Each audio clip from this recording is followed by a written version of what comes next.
नमस्कार शेतकरी मित्रांनो, मी तुमचा शेतकरी मित्र। आज महत्त्वाची बातमी आपण घेऊन आलेलो आहोत।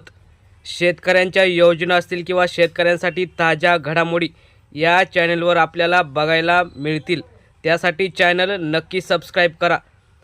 आताची महत्त्वाची बातमी अशी आहे की शासनाची लाडकी बहीण योजना ही चालू असताना आता त्यामध्ये दिवाळीत शासनातर्फे महिलांना एक विशेष भेट देण्यात येत आहे।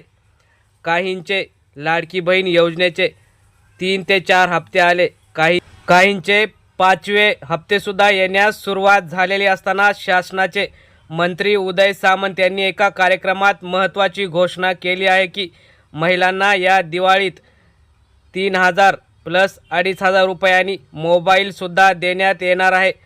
शासनाने आम्हाला आशीर्वाद द्यावा, या निवडणुकीत आम्ही जर आलो तर पुन्हा महिलांना दिवाळीत मोबाईल गिफ्ट देणार, अशी महत्त्वाची घोषणा उदय सामंत यांनी केलेली आहे। त्याविषयी त्याचा फॉर्म आणि त्याविषयी अनेक महत्त्वाची पुढील माहिती हळूहळू आपल्याकडे येईलच, परंतु शासनाचे उद्योग मंत्री उदय सामंत यांनी या मोबाईलची दिवाळीत गिफ्ट आम्ही देणार आहोत अशी घोषणा केली आहे। सविस्तर फॉर्म कसा भरायचा आणि पुढील माहिती आपण पुढील व्हिडिओमध्ये बघणार आहोत। व्हिडिओ आवडला असेल तर नक्की लाईक, शेअर आणि सबस्क्राइब करा। धन्यवाद।